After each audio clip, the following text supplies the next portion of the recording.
જય સ્વામિનારાયણ મિત્રો. દ્રાવણો એકમ 2 એના લેક્ચર નંબર 13 માં આજે આપણે દ્રાવણના સંખ્યાત્મક ગુણધર્મોમાંનો એક નવો ગુણધર્મ, ત્રીજા નંબરનો ગુણધર્મ ઠાર બિંદુનું અવનયન, જે આપણા પાઠ્યપુસ્તકમાં 2.6.3 થી નિર્દેશિત કરેલો છે.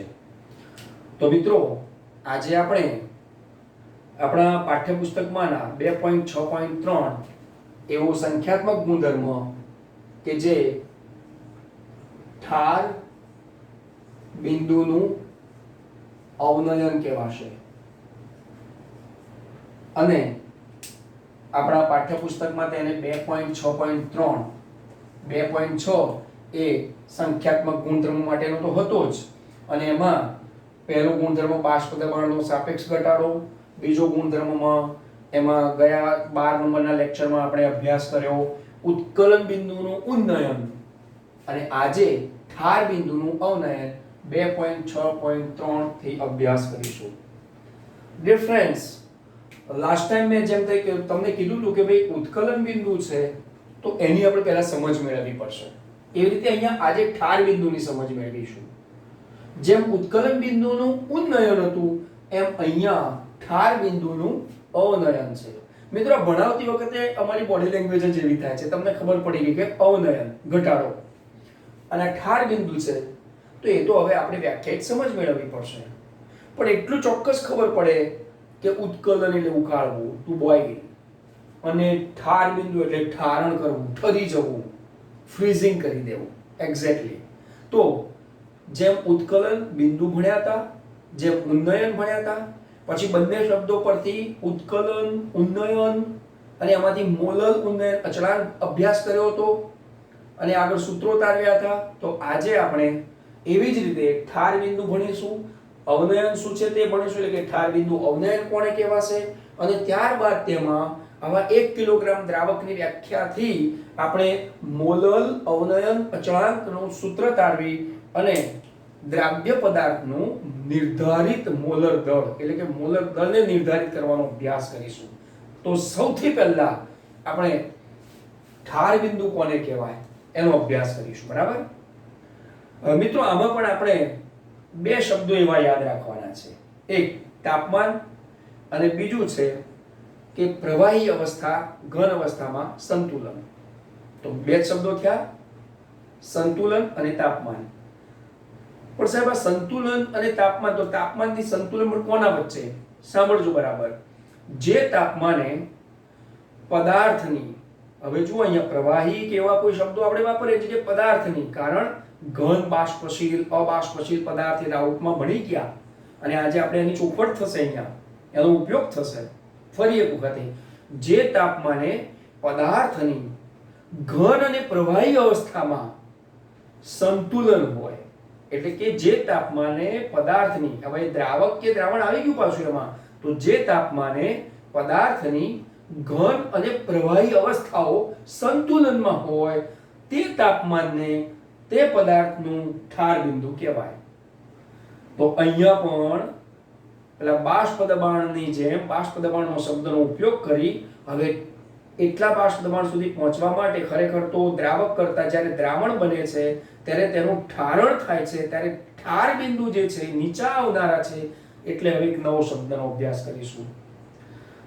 એ પહેલા હું તમને એક વસ્તુ કહી દઉં, એક બાબત જણાવવા માંગુ છું કે ઠાર બિંદુમાં આપણે કેટલા શબ્દોનો ઉપયોગ કર્યો?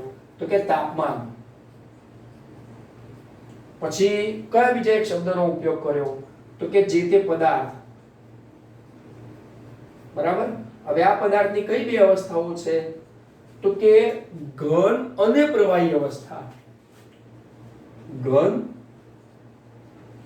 અને પ્રવાહી અવસ્થા. શું થાય એમાં? તો કે સંતુલનમાં હોય, સંતુલન હોય, એમાં સંતુલન સ્થપાતું હોય, તો તેવા તાપમાનને આપણે ઠાર બિંદુ કહીએ છીએ. જો આપણને વ્યાખ્યા ગોખવાની જરૂર ના પડે, સમજ. જે તાપમાને, બરાબર, દ્રાવક કે દ્રાવણની, એટલે કે પદાર્થની ઘન અને પ્રવાહી અવસ્થા સંતુલનમાં હોય તે તાપમાનને તેનું ઠાર બિંદુ કહેવાય. ક્લિયર થઈ ગઈ આ વસ્તુ. હવે અવનયન કોને કહેવાય? તો આપણે જાણીએ છીએ કે આ જે બાબત પદાર્થમાં લીધું છે બરાબર, એમાં દ્રાવક પણ છે, દ્રાવક પણ છે અને દ્રાવ્ય પણ હશે, અને દ્રાવ્ય પણ હશે. શું બનશે એનું? દ્રાવણ. હવે અવનયન કોને કહેવાશે? જેના કારણે ઠાર બિંદુ અવનયન થાય. તો સાંભળજો બરાબર. શુદ્ધ દ્રાવક કરતા તેના બનતા દ્રાવણનું, આ દ્રાવણનું જે ઠાર બિંદુ નીચું હોય છે. જો એક ઉદાહરણ આપવા માંગીશ. પાણીનું ઠારણ જે છે, આપણે એમ કહીએ છીએ કે પાણી કેટલા તાપમાને ઠરી જાય? તો સ્વાભાવિક કોઈ પણ વિદ્યાર્થી કહેશે 0 સેલ્સિયસ. ઓકે, 273. તો આ એનું ઠારણ છે, ફ્રીઝિંગ છે, બરફ બને છે.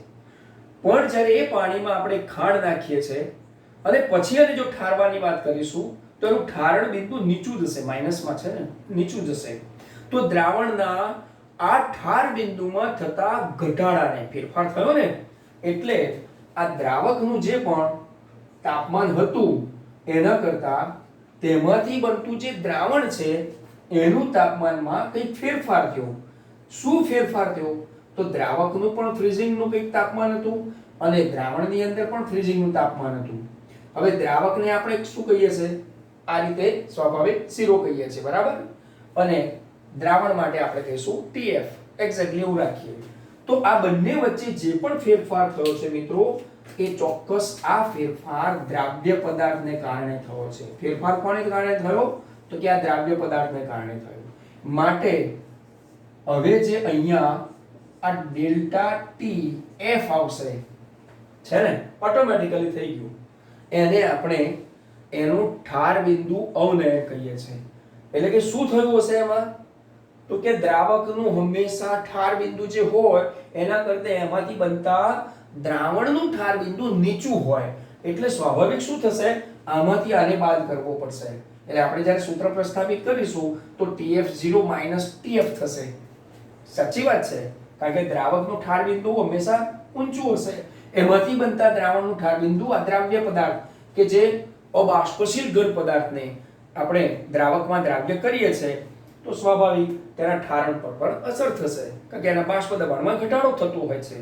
એટલે જ્યારે આલેખથી હવે ભણીશું અને આ ઠાર બિંદુનો અભ્યાસ કર્યો, અવનયન એટલે કે તેનામાં થતો ઘટાડાનો અભ્યાસ કર્યો કે દ્રાવકના આ ઠાર બિંદુ કરતા દ્રાવણનું ઠાર બિંદુ નીચું હોય છે, એટલે અહીં જતા આનું ઠાર બિંદુ નીચું આવશે. કોની સાપેક્ષમાં? તો અહીંયા આમનું ઠાર બિંદુ ઊંચું છે. તો મિત્રો આપણે બે શબ્દોનો પહેલા તો અભ્યાસ કર્યો. કયા? ઠાર બિંદુ શું છે? તો જે તાપમાને પદાર્થની એટલે કે દ્રાવક કે દ્રાવણની ઘન અને પ્રવાહી અવસ્થા સંતુલનમાં હોય. ક્યારે સંતુલનમાં આવે? તો એની સંતુલન અવસ્થા લેવા માટે આપણે તેના બાષ્પ દબાણની અંદર જે ફેરફાર કરે છે તે રીતે ઠાર બિંદુમાં ઘટાડો થાય છે. એટલે એ ઘટાડાને આપણે અવનયન કહીએ છીએ. હવે મિત્રો આપણે આ ઠાર બિંદુ માટે જે તાપમાનની વાત કરી, તેના અવનયન માટે આપણે ડેલ્ટા TF ની વાત કરી છે. તો આવા ડેલ્ટા TF અને જે ઠાર બિંદુના કારણે ફેરફાર અભ્યાસ કરવાનો છે તે હવે અવનયન ખરું પણ મોલલ અવનયન અચળાંકથી અભ્યાસ કરીશું. અને મિત્રો એવા મોલલ અવનયન અચળાંકની થિયરી પણ આપણને બોર્ડની પરીક્ષામાં પાર્ટ બી ડિસ્ક્રિપ્ટિવ જે આપણો પાર્ટ છે, ડિસ્ક્રિપ્ટિવ એટલે કે લખવાનો પાર્ટ છે, એમાં 3 માર્કની થિયરીથી પૂછી શકાય. કઈ રીતે પૂછાય? તો કે મોલલ અવનયન અચળાંક શું છે, સૂત્ર તારવો અને દ્રાવ્ય પદાર્થનો મોલર દળ નક્કી કરવાનું સૂત્ર ઉપજાવવું. તો 4 માર્ક સુધી પણ પહોંચી શકાય. અને મિત્રો કદાચ આવી થિયરી ન પૂછાય તો આપણે આ થિયરી જે અભ્યાસ કરીને સૂત્ર તારવીશું તે સૂત્રનો કોમ્પિટિટિવ એક્ઝામમાં પણ ક્યારેક જીનેટમાં દાખલો પૂછાતો હોય છે. એટલે મિત્રો આપણું આ પ્રકરણ દાખલા માટે ખૂબ જાણીતું છે. કોમ્પિટિટિવ એક્ઝામમાં અત્યાર સુધીના તમે જો પેપરોનો અભ્યાસ કરશો, હું તો મારો પ્રયત્ન કરતો હોઉં છું મિત્રો, તમને જે પણ દરેકે દરેક લેક્ચરની સાથે સાથે સ્ટડી મટીરિયલ મળે છે અને એની સાથે પ્રશ્નોત્તરીનો વિભાગ મળે છે, તો મેં સઘન પ્રયત્ન રાખ્યા જ છે કે તેમાં NCERT પ્રમાણે અથવા તો ગુજકેટમાં પૂછાયેલા હોય, જી અથવા તો નીટ, એ બધામાં જે પૂછાઈ ગયેલા હોય, તો જી નીટના પૂછાયેલા પણ પ્રશ્નો એમાં આપણે આવરી લઈએ છીએ. તો તમે પણ અભ્યાસ કરજો કે આવા ઉપજાવેલા સૂત્રો અને સૂત્રમાં જે કિંમત મૂકી આપણે દાખલા ગણવાના હોય છે.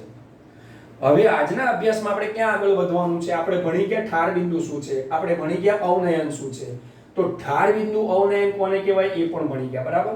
તો આ ઠાર બિંદુ અવનયન જે છે એને આપણે ડેલ્ટા ટીએફ દ્વારા ઓળખીશું કે ઠાર બિંદુ અવનયન કહેવાય.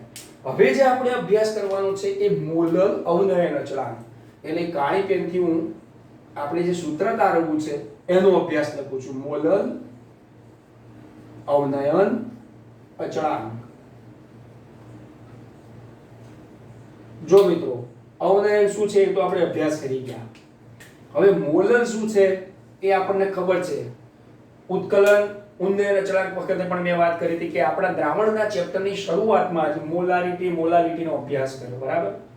તો હવે આવા મોલર અવનયન અચળાંક બાબતે હું એક વાત એટલી અહીંયા ચોકસાઈપૂર્વક કહેવા માંગુ છું કે જેમ એમાં જે ગ્રાફ દોર્યો હતો બાષ્પ દબાણ વિરુદ્ધ તાપમાનનો, તો અહીંયા પણ જે પ્રવાહી લીધા છે એ પ્રવાહી એક ઘન અબાષ્પશીલ પદાર્થને જો દ્રાવકમાં દ્રાવ્ય કર્યો હશે અને દ્રાવણ બનાવ્યું હશે, તો દ્રાવક અને દ્રાવણના તાપમાનમાં બાષ્પ દબાણને સામે વિરુદ્ધમાં લઈ શું ફેરફાર પડે છે, એટલે કે તાપમાન વધે છે કે ઘટે છે.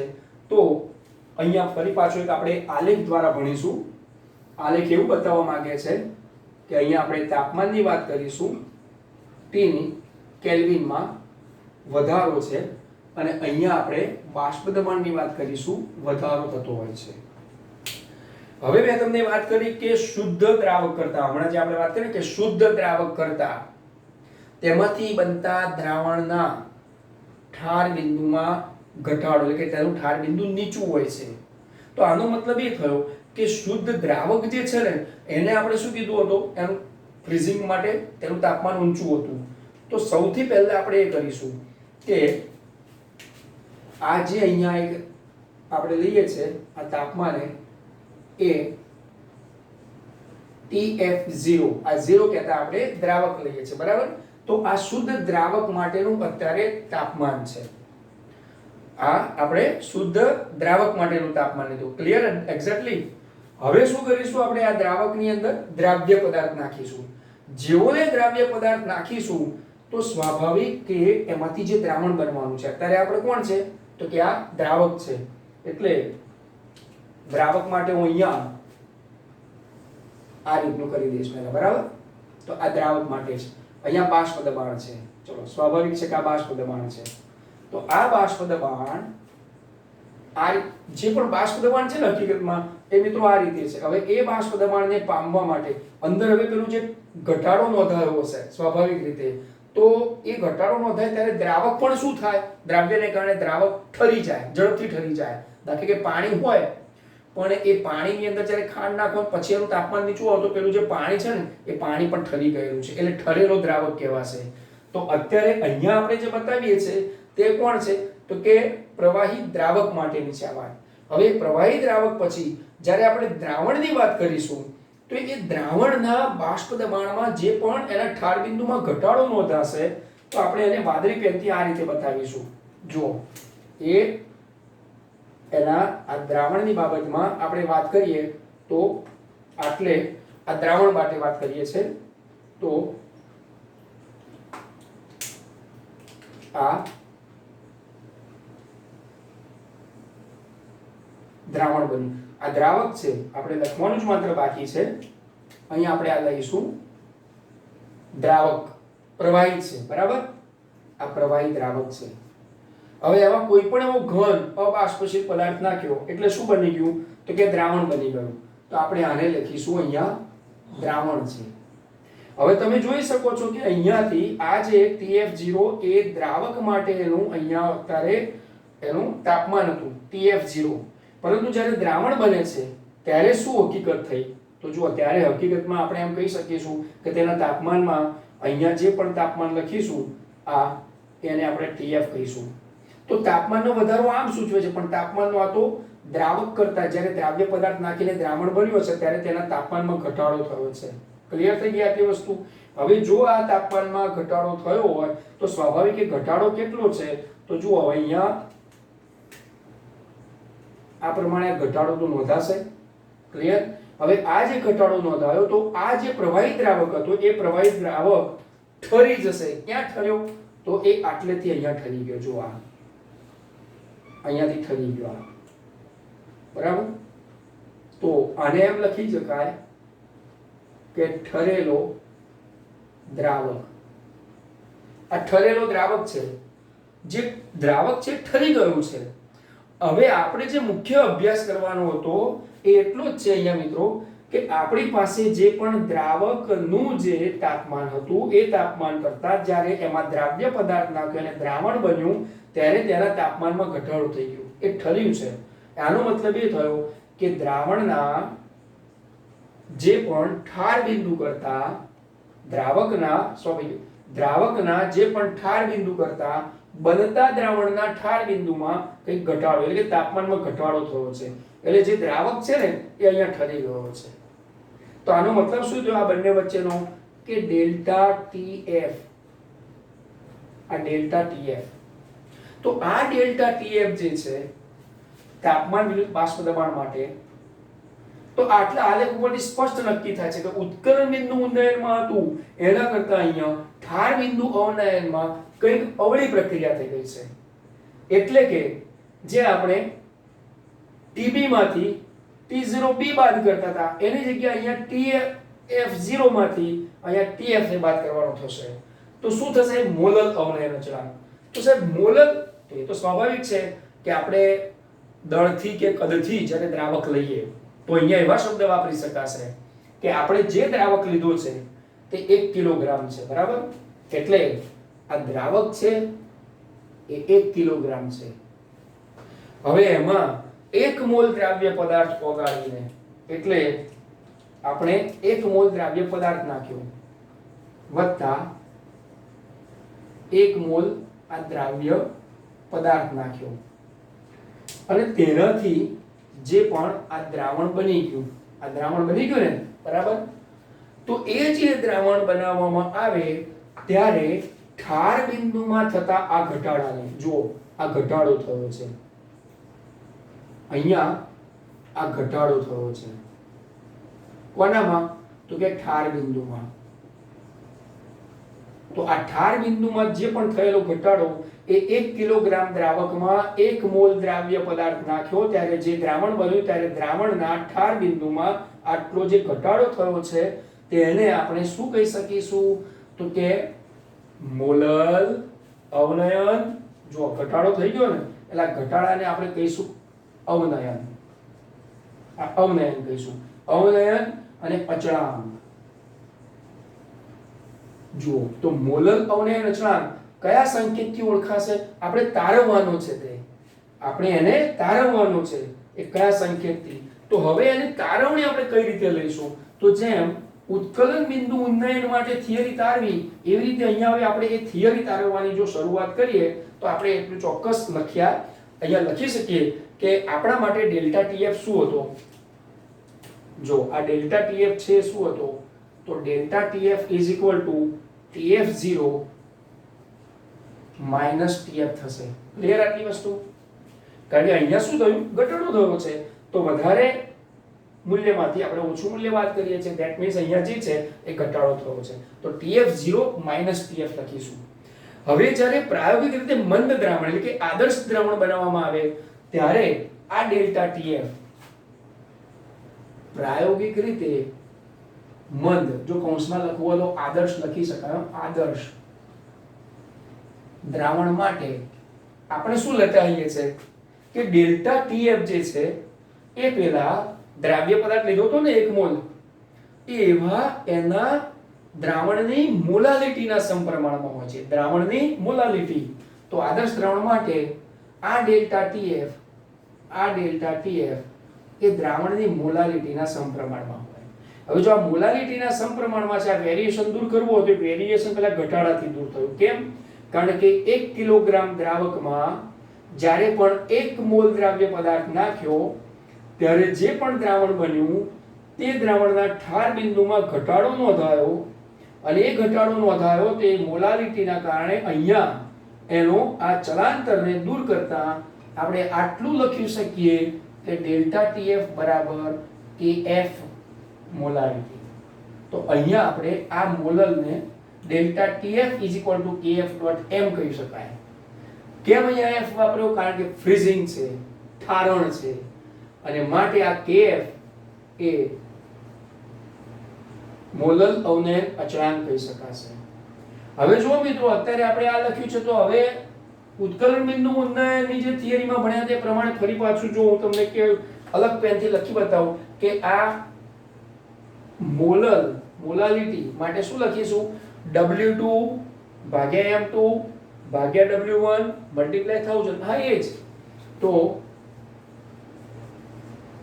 દ્રાવ્ય પદાર્થ લીધો ભાગ્યા દ્રાવકનું દળ લીધું છે ગુણ્યા 1000 પેલું લીધું ને 1 કિલોગ્રામ દ્રાવક બરાબર. આનો મતલબ શું થાય? આનો મતલબ પણ એ થઈ શકશે 1000 ગુણ્યા W2 1000 ગુણ્યા W2 ડિવાઇડેડ બાય શું બાકી રહ્યું? એને છેદમાં મૂકી દો M2 ગુણ્યા W1 M2 ગુણ્યા W1. આ કિંમતને આપણે આમાં મૂકી દો. ચલો આટલી કિંમત છે ને કોની આવી? મોલાલિટીની. એને આપણે આ સૂત્રના અંદર મૂકી દો. જો સ્ટડી મટીરીયલ આપ્યું હોય તો એમાં સમીકરણ નંબર 1 માં સમીકરણ નંબર 2 ની કિંમત મૂકો. આ બધા કેટલાક સમીકરણથી આપણે ટાંકી શકાય. એટલે આ સમીકરણમાં કિંમત મૂકીશું તો આવું થશે delta TF KF multiply 1000 multiply W2 divided by M2 W1. આ આપણી પાસે સૂત્ર આવ્યું ઠાર બિંદુ અવનયન માટેનું સૂત્ર. આ જુઓ ડેલ્ટા TF ઠાર બિંદુ અવનયન માટેનું. ઠાર બિંદુમાં જે અવનયન થાય ઠાર બિંદુનું ત્યારે પણ આપણે આવા સૂત્ર પ્રસ્થાપિત કર્યા પછી જો દ્રાવ્ય પદાર્થનું દળ શોધવાનું હોય આણ્વીય દળ તો સૂત્રનો કર્તા જ બનાવવાનો છે માત્ર. હવે શું કરીશું આમાં? સૂત્રનો કર્તા બનાવવા માટે માત્ર આટલી જ વસ્તુ કરવાની છે કે M2 નો સૂત્રનો કર્તા બનાવી દો. તો M2 KF multiply W2 multiply 1000 divided by delta TF multiply W1. So dear friends, અત્યારે હવે જે સૂત્ર આવ્યું છે આપણી પાસે કોનું આવ્યું? દ્રાવ્ય પદાર્થનું આણ્વીય દળ શોધવાનું. હવે એમ થશે કે સાહેબ અમારે તો KF નું મૂલ્ય શોધવાનું છે. મેં લાસ્ટ લેક્ચરમાં પણ કીધું હતું મિત્રો, ગયા લેક્ચરમાં, કે આ બધી થિયરીનો અભ્યાસ અત્યારે આપણે આપણી બોર્ડની એક્ઝામ, કોમ્પિટિટિવ એક્ઝામ એ બધાના કારણે કરીએ છીએ. પણ આગળ શું અભ્યાસ કરીશું? તો જેમ ઉત્કલન ઉન્નયનમાં પેલા બોઇલર ફાટવાની ક્યારેક કોઈ વખતે મોટી ઘટનાઓ બનતી હોય છે, ન બને એટલા માટે પહેલેથી જ આવા મૂલ્યો જાણતા હોઈએ, તેમાં કિંમતો એપ્લાય કરી હોય તો આપણે ઉત્કલન કેટલું કરીશું, ઉત્કલન બિંદુ ઉન્નયન કેટલું થશે, તેમાં આપણે કેટલો વધારો ઘટાડો કરી શકાય. એવી રીતે અહીંયા કોઈ રંગ રસાયણ દવાઓ બનાવતી કંપનીઓમાં કોઈ પ્રવાહી ઠરી તો નહીં જાય ને? કોઈ ગંધમાં કોઈ પ્રવાહી અથવા કોઈ પ્રવાહીમાં કોઈ એવો ઘન અબાષ્પશીલ પદાર્થ નાખીશું તો કદાચ એના ટેમ્પરેચરમાં નીચું આવી જાય ને ઠરી તો નહીં જાય ને? જો ઠરી જશે તો આપણી બેચ કેવી રીતે લેવાશે? આ બેચ લેવી એટલે આપણે જે પણ એનો પ્રાયોગિક રીતે અથવા તો એને એક્સપેરિમેન્ટલી બેઝ ઉપર જે રંગ રસાયણનો જથ્થો બનાવવાનો હોય છે એ બેચ લેવાથી કહેવાતી હોય છે. તો એ આપણે નુકસાન ન જાય એટલા માટે આ અભ્યાસ કરતા હોઈએ છીએ. તો એવા વખતે જે પ્રેક્ટિકલી જર્નલ્સ હોય છે બહાર પડેલા, એમાં આવા અચળાંકોના મૂલ્યો આપેલા હોય છે. જુદા જુદા દ્રાવણો માટે, જુદા જુદા દ્રાવ્ય પદાર્થો માટે આપણી પાઠ્યપુસ્તકમાં પણ કોષ્ટક તમે જોજો, અભ્યાસ કરજો. આઈ થિંક 2.3 નંબરનું કોષ્ટક છે, એમાં આવા અલગ અલગ મૂલ્યો આપેલા છે તાપમાનની સાથે સાથે. તો જો KF નું સૂત્ર આપણે તારવવું હોય, તારવવા કરતા શું છે કે એને જાણવું હોય તો શું કરી શકાય? તો અગાઉ જેમ ઉત્કલન ઉન્નયનમાં કીધું હતું એ પ્રમાણે થશે. જો અહીંયા વાદળી કલરની પેનથી બતાવું છું એના સૂત્રને કે KF આપણે લખવું હોય તો KF ઇઝ ઇક્વલ ટુ, જો આ KF ઇઝ ઇક્વલ ટુ હવે એમાં kf લખવાનો હશે ને તો એમાં પાછો શું આવશે, દ્રાવક પણ આવશે, એટલે m1 પણ આવશે, દ્રાવકનું આણ્વીય દળ ડિવાઇડેડ બાય 1000, બરાબર, અને વાયુ અચળાંક પણ આવશે, એટલે r મલ્ટીપ્લાય r વાયુ અચળાંક છે, multiply m1 multiply tf² divided by 1000 into, આ 1000 કેમ લઈશું ખબર છે આપણને, કારણ કે 1 કિલોગ્રામ દ્રાવક લીધો છે, મલ્ટીપ્લાય ડેલ્ટા h, શું આવશે અહીંયા, ઠાર બિંદુ અવનયન છે, એટલે ઘન પદાર્થને, પેલો અબાષ્પશીલ ઘન પદાર્થને જે પેલા દ્રાવણ બનાવવા માટે લીધો છે, તો એટલા માટે અહીંયા આવશે ફ્યુઝન. કેમ ફ્યુઝન અહીંયા સાહેબ શબ્દ વાપરશો, કારણ કે તે ગલન થતું હોય છે, એટલે અહીંયા આ ડેલ્ટા h જે છે એને આપણે ગલન એન્થાલ્પી કહીશું. This is the enthalpy. It delta H ગલન એન્થાલ્પી. તો મિત્રો આપણે આ સૂત્રનો ઉપયોગ kf નું મૂલ્ય તારવવા માટે પણ કરતા હોઈએ છીએ, જ્યાં r એ વાયુ અચળાંક છે, આ જે m1 છે એ m1 ને આપણે દ્રાવકનું આણ્વીય દળ કહીએ છીએ, આ તો આપણે જાણી ગયા tf, અહીંયા 1000 એ દ્રાવકનું 1 કિલોગ્રામ વજન લીધેલું છે, તેમજ અહીંયા ડેલ્ટા h ફ્યુઝન એટલે ગલન એન્થાલ્પી છે. તો મિત્રો આજના આપણા લેક્ચરમાં ઠાર બિંદુ શું છે તે જાણ્યું, ઠાર બિંદુનું અવનયન એટલે કે દ્રાવક કરતા જ્યારે દ્રાવણ બને છે ત્યારે તેના ઠાર બિંદુમાં ઘટાડો નોંધાય છે એનો અભ્યાસ કર્યો આલેખ દ્વારા. એ આલેખ પરથી બાષ્પ દબાણ તાપમાન વિરુદ્ધના એ આલેખ પરથી આપણે આવું પણ તારવ્યું કે ડેલ્ટા tf જે છે એ tf0 માઈનસ tf થશે, અને આવું તારવ્યા પછી જ્યારે પ્રાયોગિક મદ આદર્શ દ્રાવણ માટે મોલાલિટી મૂકવાની હોય દ્રાવણની, તો તે કોના સમપ્રમાણમાં હોય છે, કારણ કે આ સંખ્યાત્મક ગુણધર્મ છે, એટલે દ્રાવક દ્રાવ્ય કે દ્રાવણના સ્વભાવ પર આધારિત નથી, તેના કણોની સંખ્યા પર આધારિત હોય છે, અને એટલા માટે આપણે હવે શું લીધું, 1 કિલોગ્રામ દ્રાવકમાં 1 મોલ દ્રાવ્ય ઓગાળીને જ્યારે દ્રાવણ બનાવવામાં આવે ત્યારે ઠાર બિંદુમાં જે થતો ઘટાડો છે તેને આપણે મોલલ અવનયન અચળાંક કીધો, અને એટલા માટે તેને આપણે તેની સાંદ્રતાના સમપ્રમાણમાં હોય છે. હવે જ્યારે એનું વેરિએશન કાઢ્યું ત્યારે ખબર પડી કે આપણી પાસે એનો એક નવો અચળાંક ઉદ્ભવ્યો kf, અને તેની પરથી આજે સાંદ્રતાનું સૂત્ર મોલાલિટીના પ્રમાણે તેની કિંમત આપણા સૂત્રમાં મૂકતાની સાથે સાદું રૂપ આપ્યું, એટલે આપણી પાસે દ્રાવ્ય પદાર્થનું આણ્વીય દળ શોધવાનું સૂત્ર ઉપજાયું છે. સો ડિયર ફ્રેન્ડ્સ, આ ફોર્મ્યુલાનો ઉપયોગ આપણે ન્યુમેરિકલ્સમાં પણ થતો હોય છે. તો સ્વાભાવિક છે કે કદાચ આવો પ્રશ્ન પૂછ્યો હોય 3 કે 4 માર્કમાં, તો એની થિયરી, સૂત્ર ઉપજાવવાની કે પછી છે kf સુધી તો પહોંચવાની વાત કરીએ, પણ હવે પછી આવનારા લેક્ચર્સમાં આપણે આવા delta tb, delta tf, kb અથવા kf ની પરથી દ્રાવ્ય પદાર્થના આણ્વીય દળ શોધવાના કેટલાક વિવિધ કોમ્પિટિટિવ એક્ઝામમાં પૂછાઈ ગયેલા દાખલાઓનો પણ અભ્યાસ કરીશું. ત્યાં સુધી wish you all the best.